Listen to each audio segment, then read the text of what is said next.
Hey everybody, welcome to another episode of Up Your Alley. This week we are talking about Jake's recommendation for me, the new EP by singer-songwriter Jeffrey Lewis called The Great Gatsby, and my recommendation for Jake, streamer Trevor Rainbolt, and the game he is one of the kings of, Geoguessr. I had Jake do a little extra multimedia work this week. We're also going to talk about the controversy with Helldivers, talk about re-releases of movies, and maybe something else. Jake, you got something else? I like our friendship. Aw, that's kind of sweet. I really...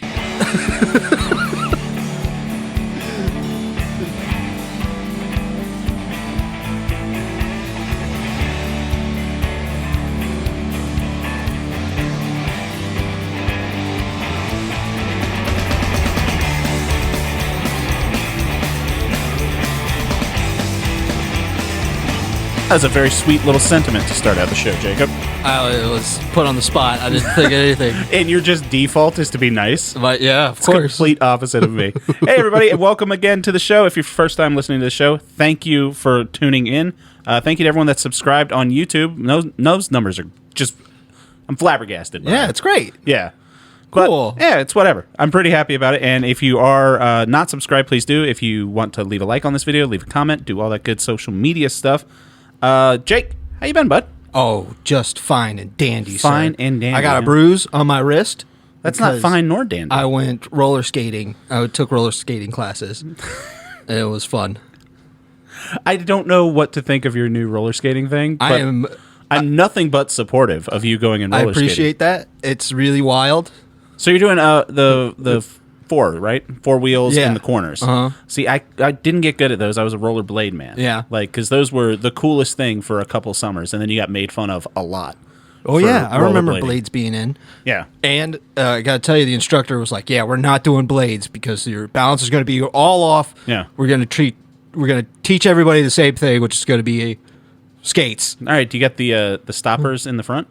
Yeah. So you're going like full It's very 70s important disco. that you have those. Well, yeah. Then you're not just, But I can turn now around the circle Are you doing without doing the thing where you like inch your foot. Right. Like, I can just roll on through. See, I was good at rollerblading in Florida, and then when we got up here and started ice skating, could not figure it out, even though you'd think rollerblading and ice skating would be very similar. I went on a date ice skating Ooh. years and years ago. Bad idea for a date. Hour and a half of me just Falling? trying not to fall. I Was did not it- fall, but most of the time it looks like a Scooby-Doo where I'm just running in place for a good while before I take off.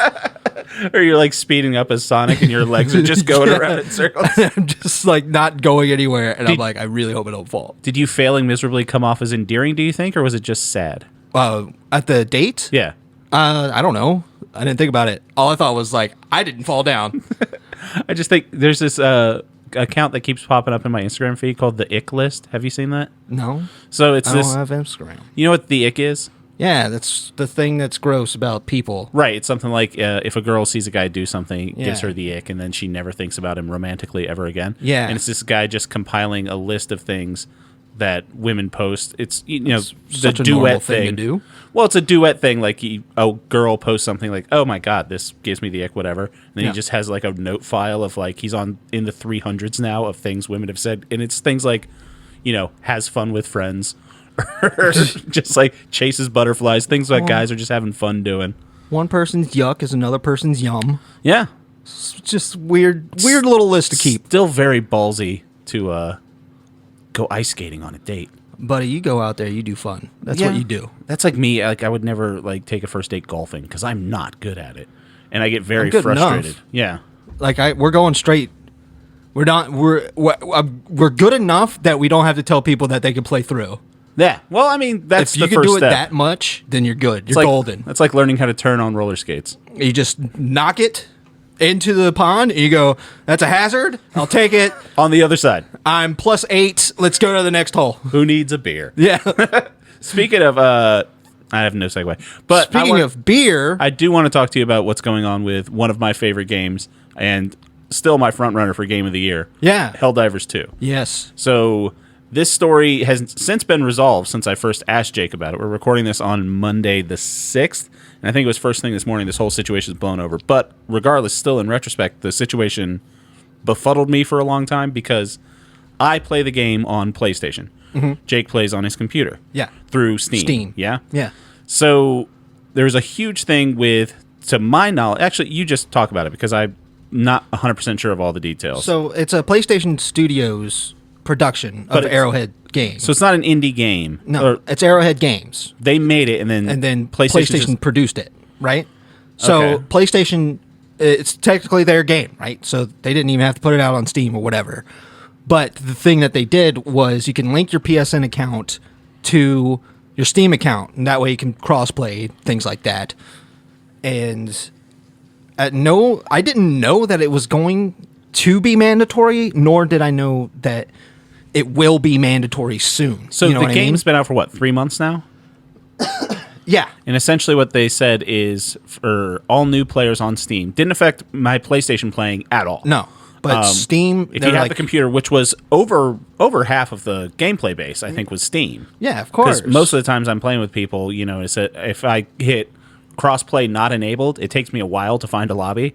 But if I have crossplay on, I'm in there constantly with guys that are typing like they have a keyboard right next to them in the game chat. Heck yeah. So they're saying that if you wanted to keep playing the game, this is after the game has been out for 3 months, that you have to sign up for a PlayStation Network account. Yeah. Which costs nothing, right? Yeah, it's free, but it's also not available in every country. Okay. So if you bought it on Steam... So I didn't know that. I thought it was just people in a country didn't want... that doesn't have PlayStation Network, you're fucked. You just spent $40 and now it's gone. Oh, so you can't even sign up for a PlayStation Network account if you're out of the country? I mean, how are you going to be able to use it if you can't I just figured you get would just into it? type in an email. But I guess you have a VPN, but that's also forcing someone to... Now you have to know what a VPN is and how to work it. Yeah. So... The thing is, it doesn't make any sense why they would want to do it, other than they want you to do more PlayStation stuff. They want your info. They want you in the PlayStation. They said that it was for security, which that doesn't make any sense at all, considering that PlayStation Network had one of the largest breaches in personal data. Yep, some of mine got out there for... Right? Because I've had a PlayStation account since I had PlayStation 3, I think. Yeah, back me too. I had to change my stuff because it was compromised. I got high-speed internet. I've had the same gamer tag, and yeah, my gamer tag's what my freaking AOL Instant Messenger thing used to be. Like mine's been the same since middle school. Yeah, But I'm not a fan of having to do stuff like that, especially with it changing 3 months down the line, and especially with it being just a bold-faced lie to your.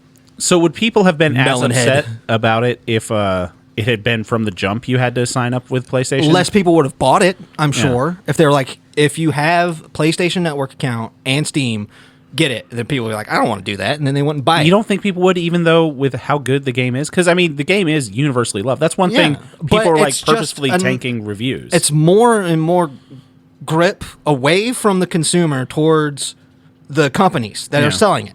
They're saying, you need to do this with our product that you paid for, otherwise we take it back. Right. And you don't get your money back, but you can't do it. So that was the main thing. Not that people had to have the PlayStation thing. This is one of the biggest things to me is that...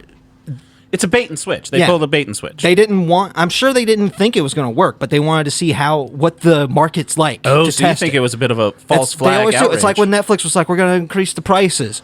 And then they had that big outcry of everybody saying, no, and they're like, oh, okay, we heard you, we won't do it, and then months later they do it again, because they're like, all right, so this is how much people are going to be mad, we can do it then, and then we'll be fine. So it's a fake thing, you think? I think it's a fake thing. My conspiracy theory thing is that it's a fake thing. They just keep trying to find out how much they can get away with so that they're in control of the product that you bought. They're Raptors testing the doors in the kitchen. People just want to play the game. Right. And now they're like, well, got some hoops to jump through.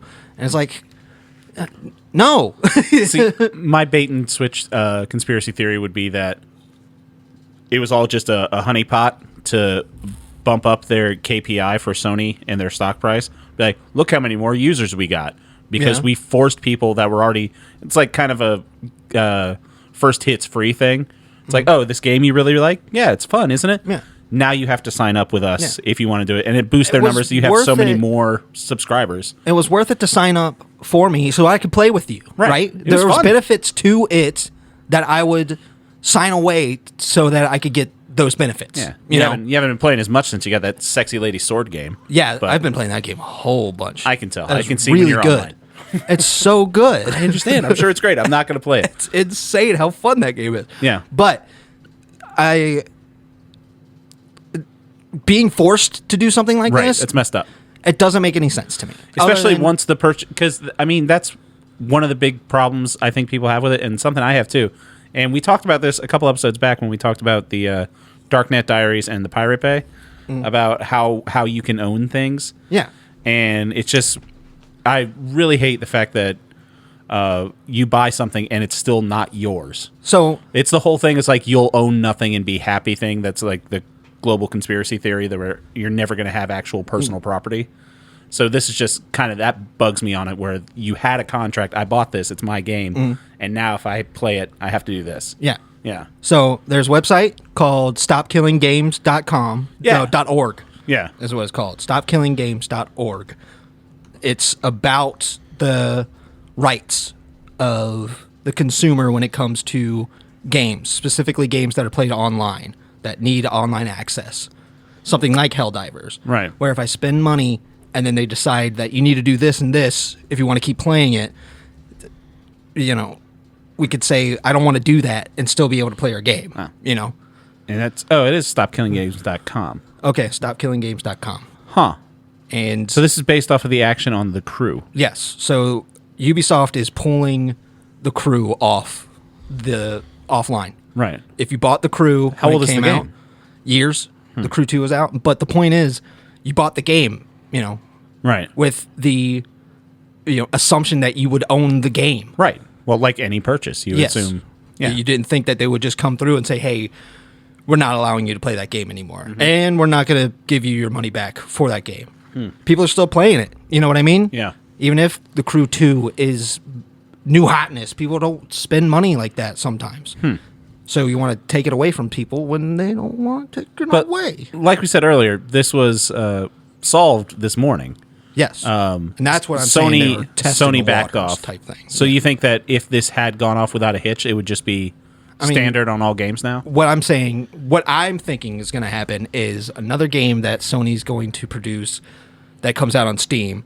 They're going to be like, PSN account required, like right off the bat. I guess they tested the waters and they were like, okay, we can get, so this amount of people will be mad. These countries won't be able to have it. It'll affect this amount of our market share. So we can sell it for this price with this type of battle pass. We should be making out with this amount of money. So it should break even. Plus we'll have more people on the PlayStation Network. Right. And So what's like, because I've signed up for like Rockstar Net. So like when Grand Theft Auto 6 comes, or Rockstar Social Club. yes. So when Grand Theft Auto 6 comes out, if they're like, hey, if you want to play this, like if they just let people know from, and it's a free thing. They're just getting your information. But I don't want to have to be online Yeah. to I guess play a it's- game that I bought. I guess it's one of those things that, like, once you sign up for PlayStation, obviously it's only an issue once. You don't have to sign up with a new account for every game. So they're really just trying. You think they're trying to like find the hole in the dam? They're trying where to they make can, it like- so where they get as much money from you as possible all Yeah. the time and Right. control what you can do with your game. Yeah. If I want to play Grand Theft Auto 6 with, big head mode, but Rockstar could, look, what are you doing with our game? Quit it. We'll take that away from you. Yeah. Bad. And you're like, that's incorrect. I don't like that type of stuff. I don't like that I buy a game to go through another client for the client to be like, did you really buy that game? Checking. Okay, you're fine. Go right ahead. Is that a Steam thing? That's a Rockstar thing. Oh, is it really? Yeah. Huh. It's I've only played Rockstar games on physical copies. they're So I don't know. constantly checking. Huh. Yeah. That's ridiculous. Yes. Well, I'm glad they backed down. I'm glad the. I guess the good I guys think there's won. more action that needs to be done. Well, the other thing was the small game studio was kind of It's a bad their social position media for Arrowhead. Yeah, their social to be media in. was kind of like, "Hey, we did know about this. Yes. They knew it was coming, but I they give didn't tell people." Arrowhead massive credit Did you see? because they did say, like, keep those negative reviews coming. Right, they kind of did tell people to negatively review it on Yeah. Steam, so they had a bargaining chip. Yes. Did you see the upload that they're doing? No. They're giving everyone a cape that's like for freedom fighters.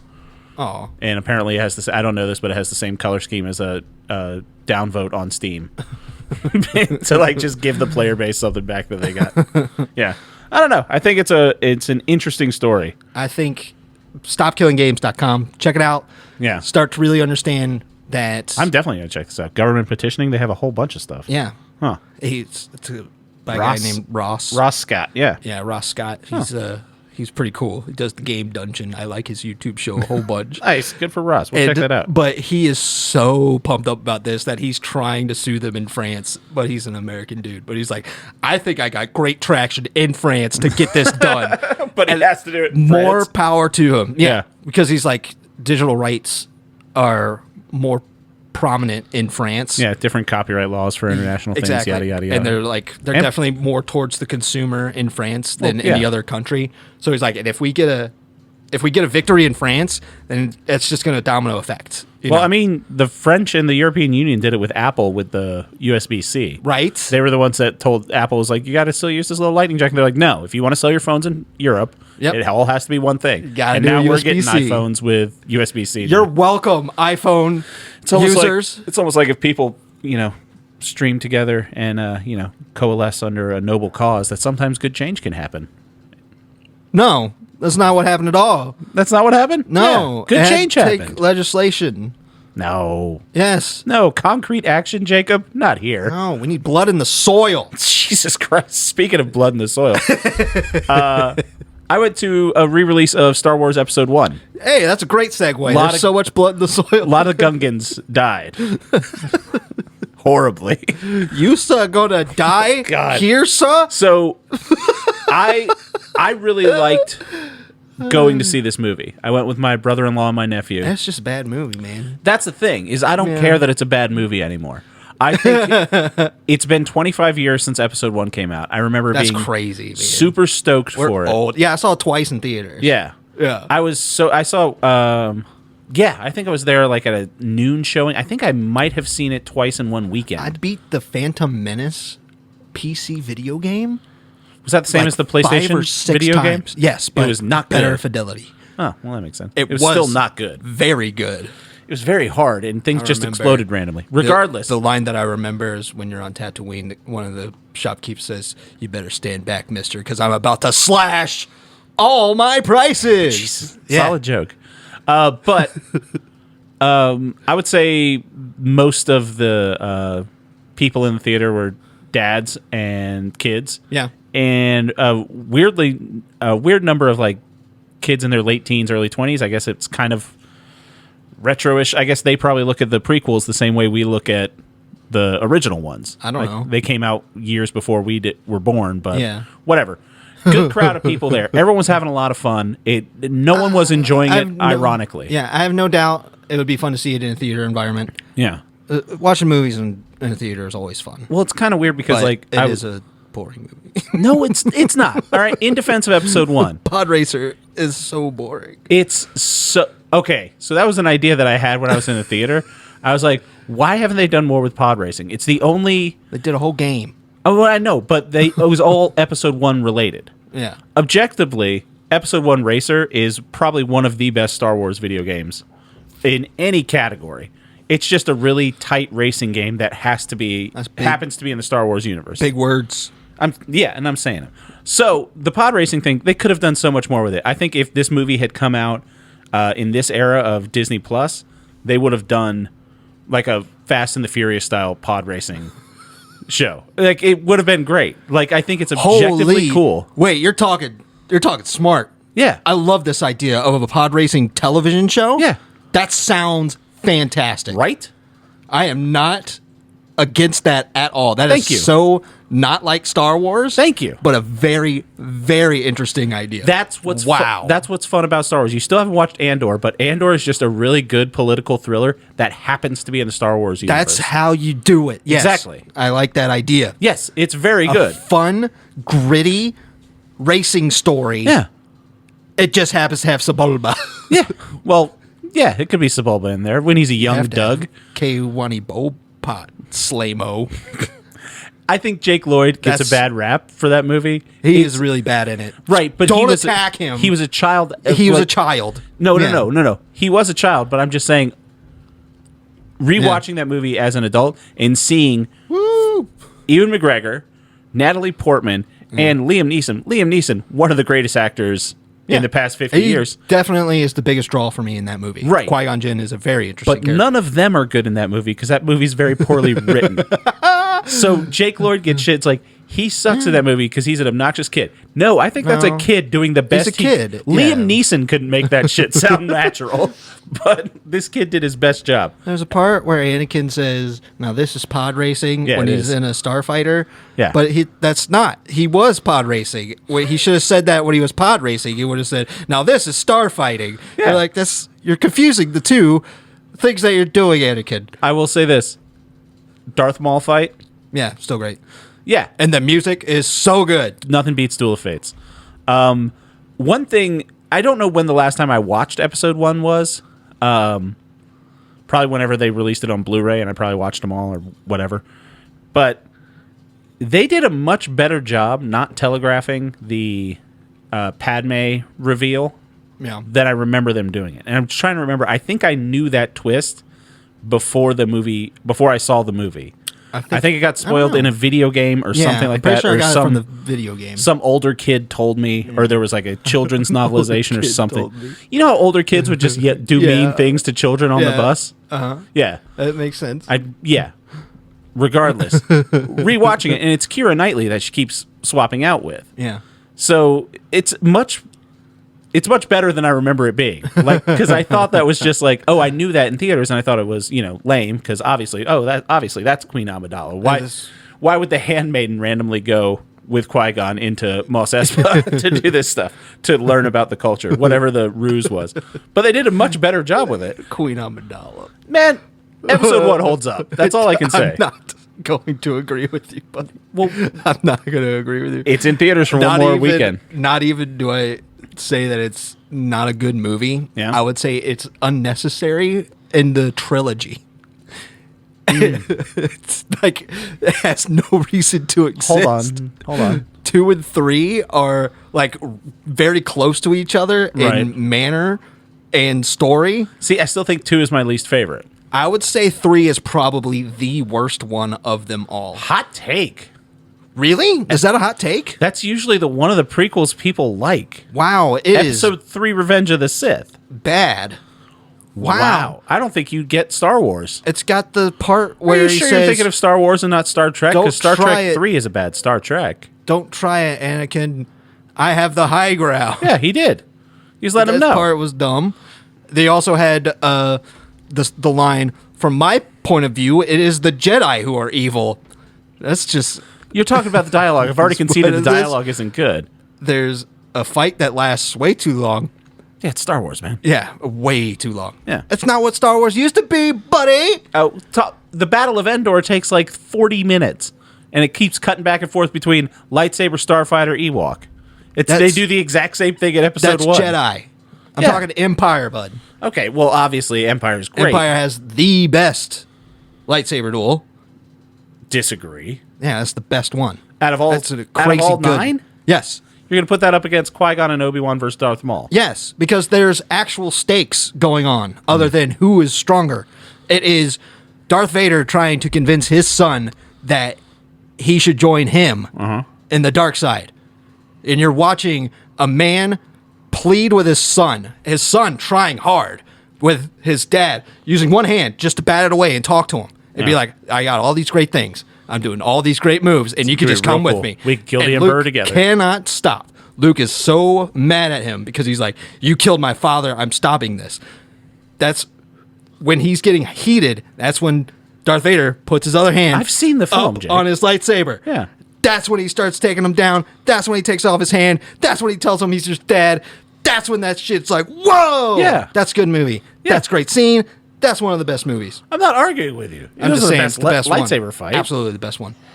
Heartily disagree. I think everyone should go rewatch episode 1. No. I'm going to make you watch so much Star Wars. You go ahead, man. I might have a whole Star Wars It's month just next. going to upset you. Speaking of whole months that we did, I told you Netflix has been doing live comedy events for their month-long comedy festival that's going on. Yeah. They did. John Mulaney had a thing last Friday. Saturday night was Cat Williams did a live special. I saw some of it. It's Cat Williams. He's very funny. Cat Williams had that tell-all. Yeah, he's an entertaining man, if nothing else. But last night they did a roast of Tom Brady. Yeah. That went on for far too long. Like literally, it was like 3.5 hours. Oh my God. Roasts work on TV if they're edited tightly. A live roast is anarchy. It was hosted by Kevin Hart. Tom Brady was there. Obviously, a bunch of his former teammates were there. Randy Moss, Rob Gronkowski, Drew Bledsoe, Julian Edelman. They all did things. The coach, yada, yada, yada. A couple great comedians. Nikki Glazer had a great set. Jeff Ross also did very well. But, I mean, that's normal for him. Out of all the comics, I think Nikki Glazer was probably the funniest. Will Ferrell came out as Ron Burgundy. Huh. That was fun. Kim Kardashian came up on stage and got booed, which was why they should edit these things. Kevin Hart, the host, kept trying to tag jokes after roasters got off.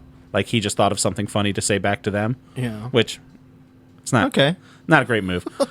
But they did have young Benjamin Affleck come out. What do you mean? Ben Affleck came out. Young. Well, I call him young. He's young at heart. Ben Affleck came out to roast. And I will say this just to prove my honesty to this show and this audience. Yeah. Ben Affleck didn't do great. I don't know if he's just uncomfortable in a roast situation or something, but it looked like he was not prepared. And I was very disappointed in that because I wanted nothing more than to come up here and be like, all these comics think they're funny, but Ben Affleck shows up and rocks it. I have a theory that it's his roast jokes were written by Kevin Smith because they were very Kevin Smithy. So either that's just what Ben Affleck thinks is funny or Kevin Smith wrote them. Either way, I'm on board with that. But rough watch. It's a rough watch. I'm not going to do it because they almost had me with the John Mulaney He's doing show, a live one every night this week. but I'm not going to watch it live. I'm not going to watch the live That's thing. the whole point of streaming things is we didn't have to watch live things Yeah. anymore. I And granted, can't- I watched none of this live. I cannot believe that Netflix has gone the way of cable. Yeah. And they're like, you have to turn in at primetime Netflix. Yeah, and I guess isn't the whole point of the streaming service like you don't want to overload like everyone trying to watch it at the same time? Because I know HBO had that problem when they started doing Game of Thrones at the same time streaming as it did airing on HBO, because it was just like the turning point where people started streaming equal numbers with watching live on TV. And like HBO's app fucking crashed almost every single week from everyone trying to watch it. So wouldn't it be like negative to the company to try to get people to all stream at the same time? If they got the server capacity, they'll be fine. Which I imagine they have to. Yeah. Yeah. But I don't know. It's kind of pointless. Cute thing. Richard Kind is on the John Mulaney show. And Gotta I love him. Love Richard Kind. One of the most affable people in the world. But yeah, that was a long intro. you had more to say about Star Wars than I thought you would. Yeah, man, because you will have me do something with Star Wars. Yeah, I'm saving it though. It's just going to hurt your feelings. I just know it. No, see, that's why I want to wait and pick something. Okay. Yeah. Yeah. I want you to pick something good too. Oh, I know. I'm not going to waste it. All right, so let's talk about our recommendations. First one, I want to talk about Jake's recommendation for me, which was the new EP by singer-songwriter Jeffrey Lewis. I think this might be the first time an artist had made a double appearance on our countdown, not Ben Affleck aside. Yeah. Yeah. Huh. So as far as musicians go, I'm positive. 100%, but I'm talking about like for an artist, like even comics or anything like that we've recommended. Yeah. ScarJo's showed up a couple times. Well, yeah, but she's not heavily involved in the production of that. Except for that awesome movie Lucy that you loved and we lost the recording of. Awesome movie Under the Skin that you loved, and people can go back and listen to it. That's true. So Jeffrey Lewis, new EP, The Great Gatsby. Jake, why'd you pick it? It's our boy. It is. Jeff Lewis. And the one Jeff that Lewis. I got you into was MRI. Mm-hmm. That's the one that I got you to listen to. And that was like his rock group. You know, Yeah. Jeffrey Lewis and the Junkyard. Yeah. Great band name still. This is just him. You Yeah. know? And this is more his style. This is more his oeuvre. Ooh. Yeah, right? Big words on Jake. I know this word. And I really enjoyed it. And I thought you would enjoy how well he can write songs. Yeah. So it's 3 quick little songs. Yep. Well, 2 quick songs and then 1 long song. It only goes for about 20 minutes. It's a nice little EP. Great for my ride to work. I listen to it at least to or from work. That's exactly what I did. Yeah. When I saw that it was on there, it was driving to you here. Right. So half-hour drive for me here. Yeah, that's about right. So it was perfect. So you said last week, you thought 2 of these songs were masterpieces. Yes. And there are 3 songs. Yes. So I spent more playthroughs than I'd like to admit that I was trying to figure out which song in this you didn't like. It's not that I didn't like it. I understand, but which one you liked less than the other ones. I'll just get out of the way. This is a 2 for me. It was nice. Okay. I mean, it wasn't, I like it. Yeah. It's not world-changing, but it's definitely a 2 for me. I think it's great. People should listen to it. Like, it's 20 minutes out of your life. Listen to it, see if you like it. Yeah, it's great. I love it. The three songs were very different. Yes. The first song, the eponymous Great Gatsby, is just a musical retelling of the plot of the Great Gatsby. Yeah. And I loved it. Yeah. I was crazy about that song. I was waiting for... No, don't give away which one you didn't like first. Yeah. Because you've already thrown me off. You thought I'd hate this one? Yeah, I thought this would be the one that you didn't like. Because I was waiting for a twist or something. No. It's not. It's just a great retelling of the story of the Great Gatsby. It's just like easy to understand. It's like wonderful rhiming couplets with a great musical background to it. A couple years ago, there was a YouTube series. I forget what online media company bought them out, but it was called Thug Notes. Did you ever watch that? No. It's just a guy giving like a thug presentation of Spark Notes, where he would just give like thugged out recaps of like Hamlet, and at one point he does Dune and everything like that. Oh. It's hilariously done and well written, but actually it has like passages pulled from it, like pull quotes to prove his points that he's making and what it says about philosophy and shit like that. Like he does like Kafka and everything. Hilarious. It reminded me of that, but for wimpy folk rock. Like just trying to like recall the Great Gatsby. Yeah. So yeah. The next song, It Could Be Worse. A bit of a confessional song. Yeah. Kind of a downer. Huge downer.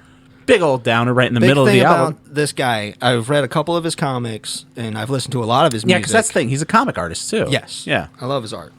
Yeah, I've seen just snippets of it online. I haven't read any of it, but like when you Google him, like his comics kind of pop up on the side. But he's a very anxious fellow. Seems like it. Yeah. So he's got a lot of worries about the future, and this song is definitely about that. Saying, "Oh man, I have nothing to look forward to." Yeah, but I guess it could be worse. Yeah, it's like the title's very literal. Yeah, and it's a big old downer. Yeah, and the last song, the grand finale.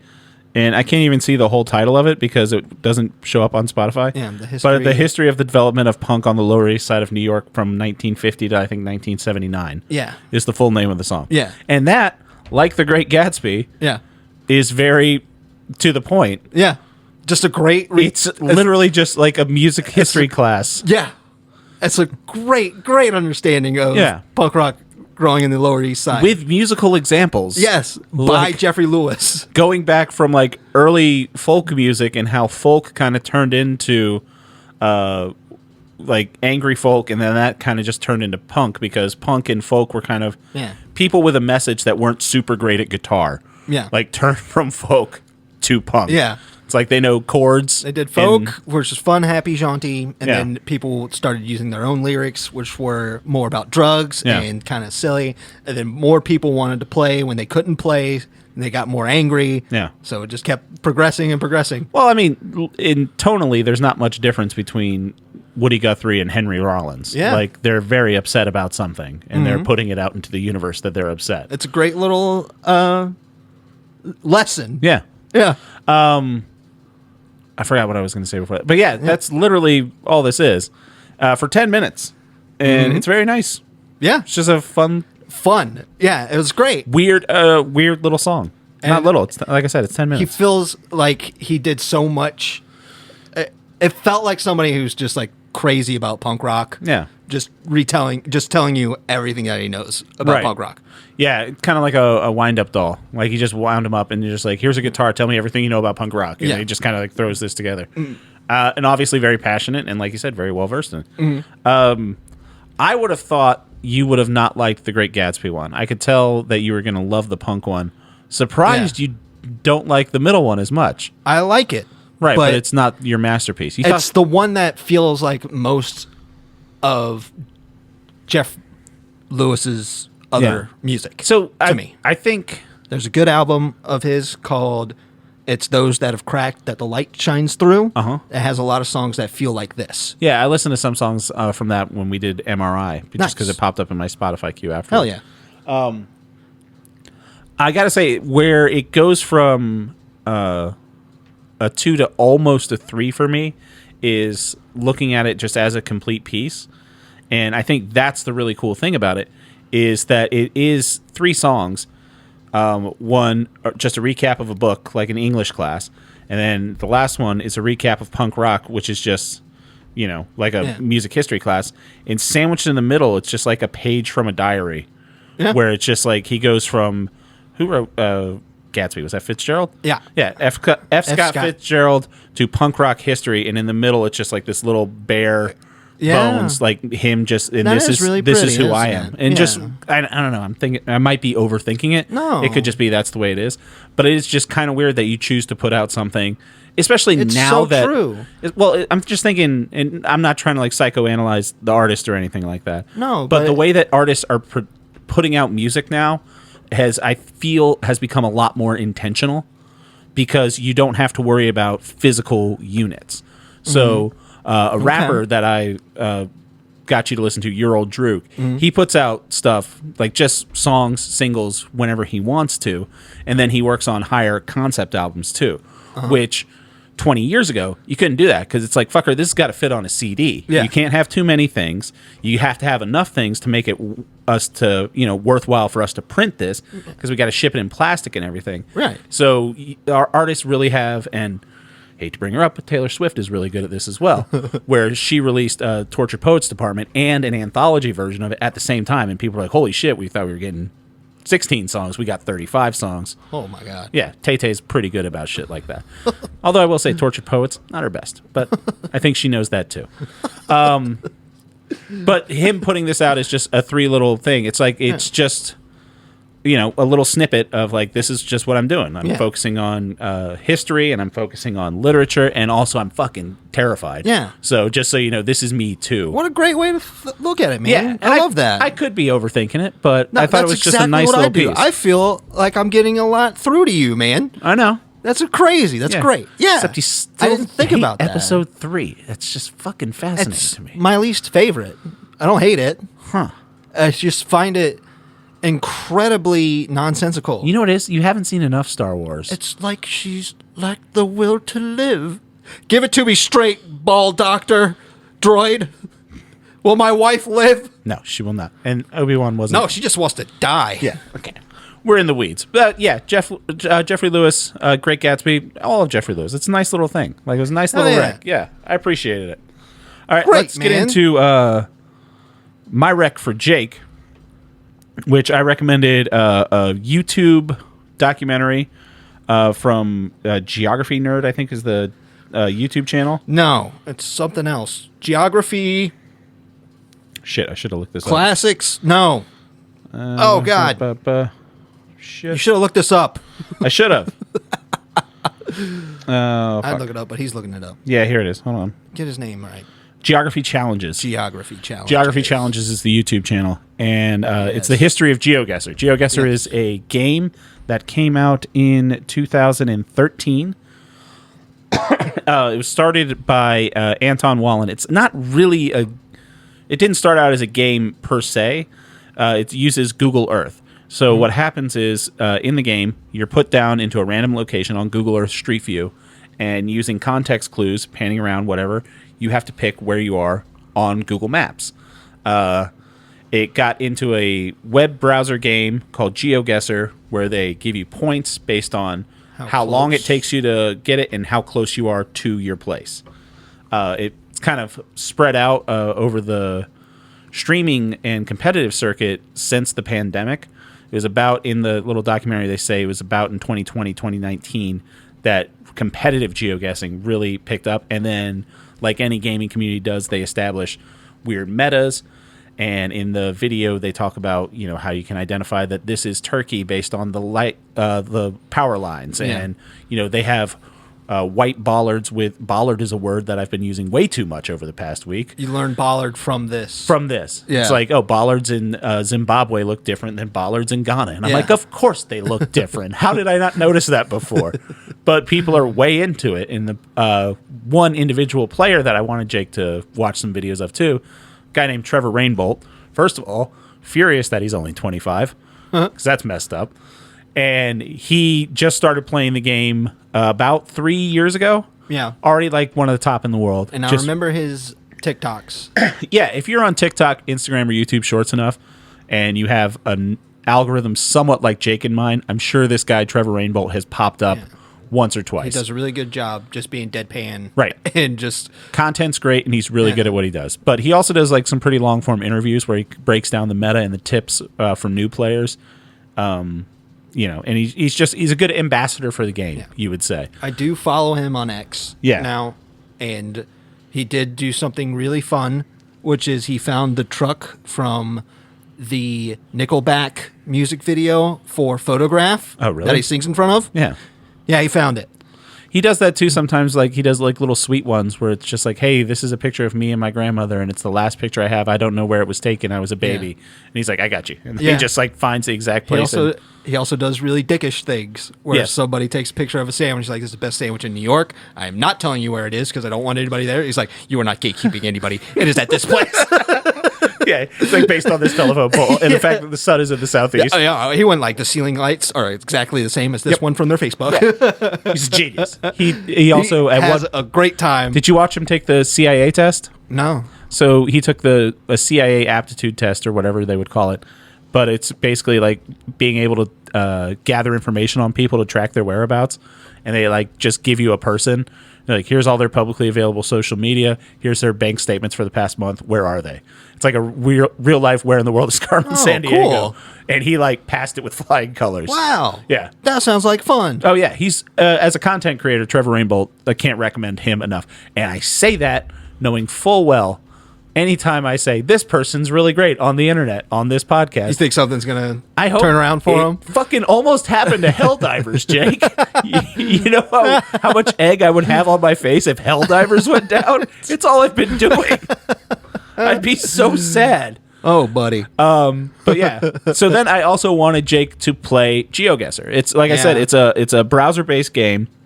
You can play it for free, but for like $4.99 a month, you get access to more maps. You get access to competitive play, where you can play live against another person. And they also have kind of like a story mode that eases you into the game, where they start by showing you like landmarks and more well-known places, and then beaches, and they kind of let you pick a category of what you want to do. Yeah, I fell in love with this game ever since I started watching more Trevor Rainbolt in the past week and a half that I've been playing it. Yeah, you've been playing it a lot, dude. It's an addicting game. As far as like talking about game design and everything that you've gotten me learning about the gameplay loop in Geoguessr and the payoff. I filmed myself playing competitive Geoguessr just to like watch back like a forensic study of what my eyes were doing and everything, and the facial expressions I made, like just not vamping for the camera or anything. I was playing this guy from Germany last night. Story time. And we go to 10 rounds. Now, that's hard. So the way competitive Geoguessr works is we get the same picture. I was playing no move. So you can't move from that place, but you can pan around and zoom in on whatever the picture is. So you got a 365-degree view of one place. 360-degree view. No, 365 days in a year. That's true. Anyway. You derailed me and made me look foolish. I hope you're happy. So... you go normally a game's like 4 rounds because every guess is based off of 5,000 points. The closer you are, the more you get to 5,000. The further away you are, you get less. It's kind of like a bocce ball scoring, where whoever's closer, you get however many points you are further away from that person gets dealt damage on their 5,000 HP. Mm-hmm. After around like 4, then it starts to do 1.5 damage, double damage. It goes all the way up. I found out to 4.5 times damage because me and this guy went 10 rounds. Just back and forth, back and forth, back and forth. Final picture. I'm in the middle of nowhere, like a field. and it's just all green. All I can see is that the sun's in the north, so I know now I'm in the southern hemisphere. Another thing I've learned from Geoguessr, never thought about it, the sun's in different spots, different places of the world. Just never came into my mind to like... Just don't get it. No. To use the sun for navigation, Yeah. I never really thought of other than east-west, like which way am I heading? Well, if it's rising, Right. but I can't tell in a picture. Right. I wouldn't know where in the world I am based on where the sun is. I never thought about that before. Right. So I know I'm in the southern hemisphere, looking, and then there's a sign on the side of the road, a little stand, and all it said was tall poppy. Argentina. No, it said... it said, welcome to Buenos Aires. And I was like, got it. No, there's a sign on the road that says tall poppy. And I don't know what it was an advertisement for or whatever. It was like tall poppy. That's a New Zealand thing. Yeah. And then you swivel around, and I'm like, I have mountains in the southwest. And I'm like, looking. I'm like, I'm in Christchurch, New Zealand. Fucking German guy guesses Canada. And I stomp him on the final question. And it was one of the most satisfying moments I've had playing video games against another person. Wow. I wish I knew this person's name so I could have called them and be like, you have no idea the joy. You thought that was fucking Alberta? Are you out of your fucking mind? But just guessing it, being so close. It's so much fun. I love Geoguessr so much. Jake, Hey, what was your experience with it? I'm going to give Geoguessr as a game. Quick nitpick. Okay. It's not $5 a month. It's $60 a year. That's what they're not telling you. Okay. I hate that Jesus stuff Christ. so much They're in having advertising. They're having fun. And you can click a monthly option. I did. Oh, you could? Yeah. Oh, hot damn. I got it for a year then. Nice. Son of a bee. More Geoguessr. I give Geoguessr as a game a 3. Yes. I give it for me a 1. It's geography and guessing. It's not up and your it's alley? hard. It's so hard It's for so me. hard. Okay, so... and it gets so frustrating in seconds for Yeah. me. I had a great time with the easy stuff. The story mode, where you're just like, oh, Yeah. this is Christ the Redeemer. I know that's in Rio de Janeiro. Yeah. It's like, hey, this is the North Pole where Santa is. Where are you? And you're like, I'm at the North Pole. And then you get a whole bunch of points and Fireworks and everybody's shit like happy. that, yeah. And then you try and play against other people, and it's just a dirt road with grass growing everywhere. Right. And you keep clicking And then to go further and further. And you're like, it's just road. It's just road. Yeah. And then the other guy's just hitting it, and he's just going, this is the Scottish... Scottish Plains. Western Scotland, everything like that. And you're like, no, I put Georgia. And then it just ruins everything. Yeah. Because the world is just dirt road.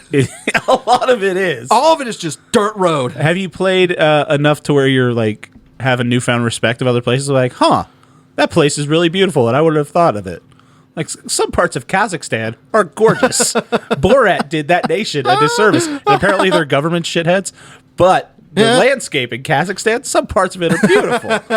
Yeah. Like Every if there once was in a while, it's beautiful. There are That's parts for of sure. Kazakhstan. If there was an option to click the Shire, I would have because it's just gorgeous and green all throughout the place. But I would say I got a lot of respect after the documentary that I watched. so that's the other part I want to talk to you A about. guy saying like the meta Right. of how to play it. As a gaming community, Yeah. what do you think of the geoguessing That community? stuff's incredible, man. I think it's incredibly so incredible. non-toxic. Well, it's so useful. Yeah. You know, it's great to take in the world that way. Right. It's beautiful. The people are knowing where they're at just because they know the fauna. You know what I mean? Have you The seen the ones where flora. Rainbolt does it blindfolded? He does it for 0.2 No, I have haven't you seen seen the it? blindfold. So he's done it blindfolded where people just describe, he gets to ask people questions, and it's people that don't know anything about the game. So he's blindfolded, and he's just someone up there, and he's like, okay, well, does this look arid? And they're like, what? Like, is it an arid climate? It's like, I don't know. He's like, what color is the dirt? There's like red. He's like, you're in Ghana. It's like, how? Okay, they click Ghana. They're in Ghana. I don't know how he does it. Is there a yellow bear there? Does he have red shirt? And then some of the meta is 100-year wood. some of the meta is so detailed. Like that's the thing. It goes from literally a global thing of me learning where the sun is to determine half the Earth. Yes. To the infinitesimally small level where there's like one road, and I think it's Cameroon, where the driving down this road, the Google car went through a thing of bugs, so there are 4 black smudges on the camera if you're looking at a certain direction, so they know it's always on this one road whenever you see those. Wow. Yeah, it's insane. Wow. It's nuts. But that's a great point, was the large scale of it, and Yeah. also like taking in just the small town of it, how different towns set up their signs differently. Gorgeous. And that stuff is so compelling to me. Have you ever looked I am not a competitive man, No. so that part doesn't get to me. It's just way more frustrating. Dude, it's so frustrating. So when you're playing competitively, you have mostly unlimited time until the other person clicks where their guess is. Yeah, and then it goes flashes ding. red, and it's like a nuclear bomb's about to go off where you have to pick yours. And you're just like, fuck, Ecuador. Yeah. I don't know. But the community of it and everyone that is so involved in it, I think it's just great how anyone can really pick it up. Like It feels it feels like a major accomplishment. Right. I'm not a fan of subscription services like Right. this, but apparently most even of that, the watching the documentary, they're like Google charges Yeah. them to use That's the thing. the Street View. it's not them, it's Google So that's making they them do it. started off being like, we need monthly coverage for this. Right. And I think their payment model is fine. I think it's negligible. I think yeah. I think it's as good as it's going to get. You see, I'm a pretty reasonable guy, Helldivers. I See? try my best. Look at But- middle of the road Jake here. Yeah, where like gotta pay those assholes that won't let you just use it. Right, because the gameplay community can't go around and photograph the frickin' earth. So I get why I'm taking that Exactly. monthly, and you can spend more if you want to like pretty up your avatar or whatever. That stuff that I'm fine with that 100%. Yeah. I'm not gonna do it because one, I'm never ever gonna be good at this game. There's nothing. You can be. I I understand can you be. not wanting to be, but I will say this. Buddy. What I like about it is the ability to get good on this game. Yeah. And it's something that I hate to say this in my old age, but I struggle with. Sometimes it's a lot of fucking buttons. When you're playing games at a high level, when I'm playing this fucking crab game that Yeah. you got me playing, Hell yeah. and I've got a soda can on my ass, and I'm Another still getting crab's bullied treasure. by fish. It's a lot of buttons that you have to hit. Calling in stratagems in Helldivers, I'm fumbling with the buttons. Yeah. It's my mouse, and I'm just scrolling and clicking. I hear you. And so getting better at this game is more about getting better mentally than it is about my abilities to physically manipulate. And I know that's the lamest thing about being No. physically tasking, like compared to like the reason I don't pole vault is different than the reason I'm not good at Elden Ring.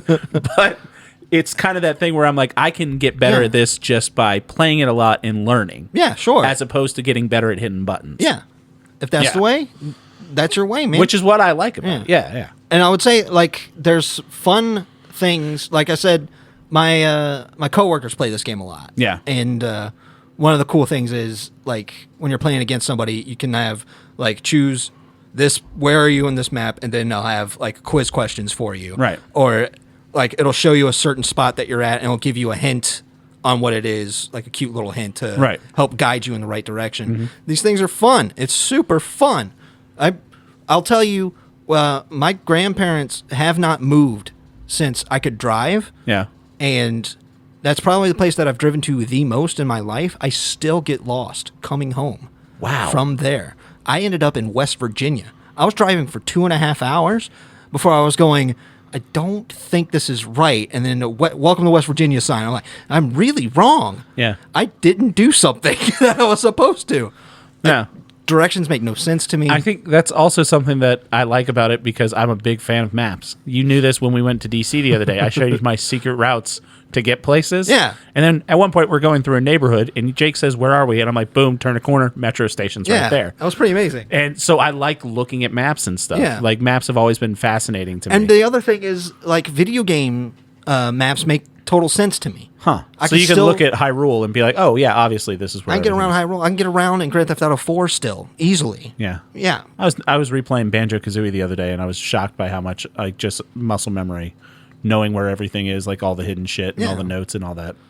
Hell yeah, man. Yeah. But I people don't are like know, that I with the can't- fucking Earth, which Yeah. is great. I can't apply it to where Yeah. it would actually help me. Yeah.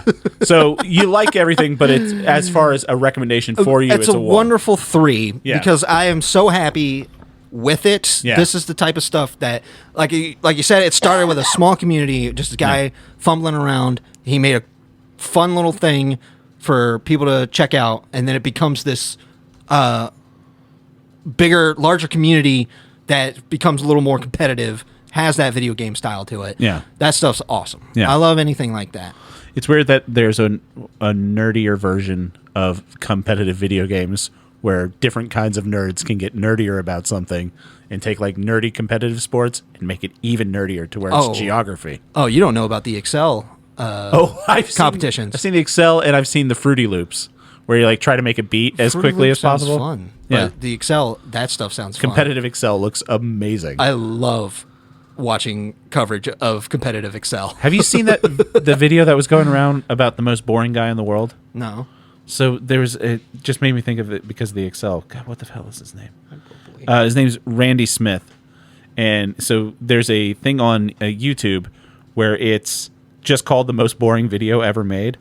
And it's a 1989 Microsoft Word tutorial that goes for an hour and 40 minutes.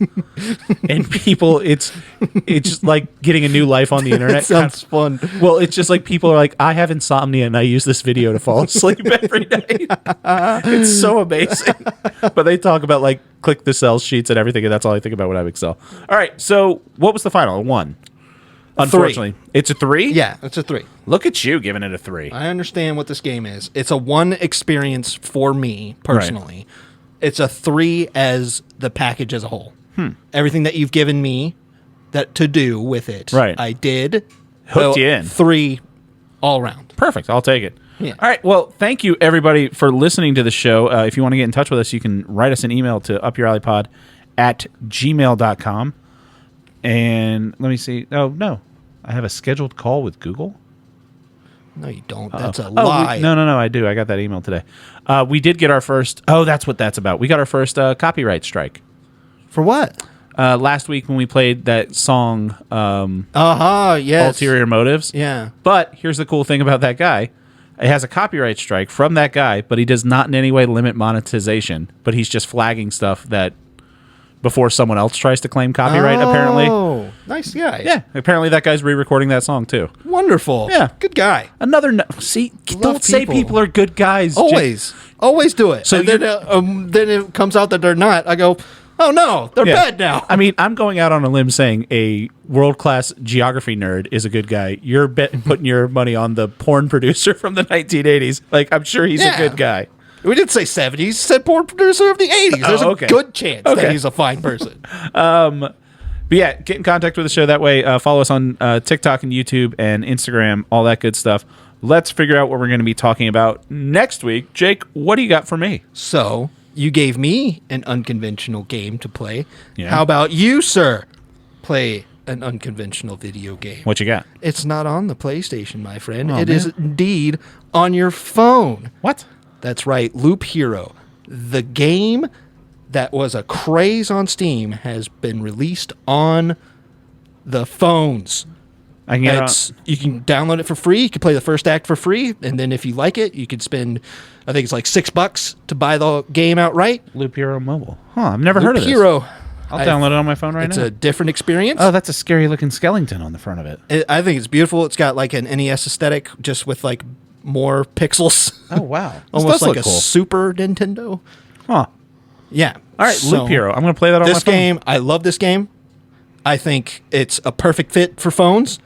And what is it originally on? Was it originally on Steam? Yeah. Huh. And I think you can get it on Switch as well. And you might be able to get it on PlayStation. I don't know. Well, I know. The last thing I put on PlayStation from Steam didn't turn out well. That OXO game, or whatever it was. Yeah, I have no idea how to pronounce that. Yeah. Okay. So but I think it's. I got it the day it came out on phone. Yeah. I spent 10 hours playing. Plays well. Yeah. On your weird flip phone. Yeah. Nice.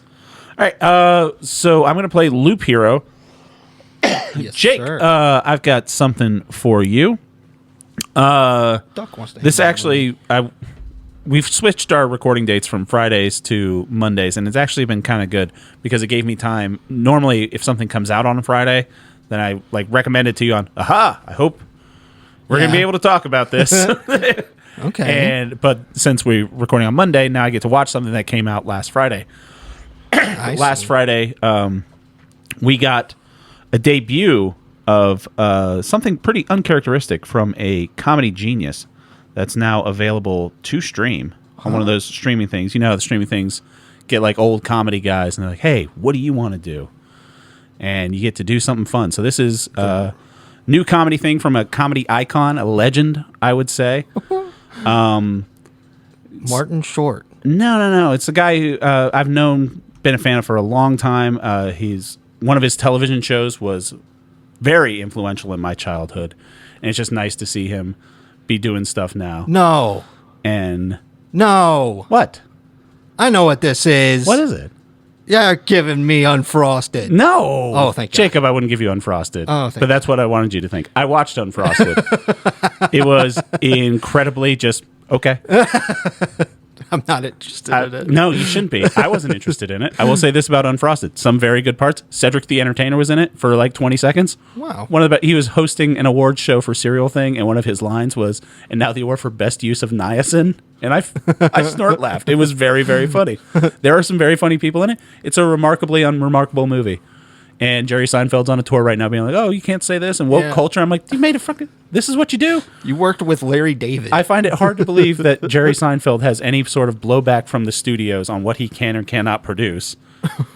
And he just makes something that's just okay. It's like, it's fine. It's whatever.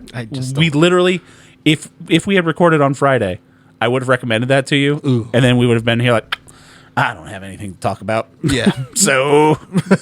No. So I do have something for you, though. Scary. Available on YouTube that came out last Friday. Hey. New special from legendary comedian Colin Quinn. Colin Quinn. Yes. So Colin Quinn, the show I was referring to was Tough Crowd with Colin Quinn. Saw the a trailer for his new stand-up. So he does one-man shows now. Since like 2015, he had a show called Unconstitutional, which was the history of the Constitution. He had another one called New York Story, which was the history of New York. His most recent one in 2019 is called Red State, Blue State, about, just American divide and everything. His newest one, available on his YouTube channel, is called Colin Quinn, Our Time Is Up.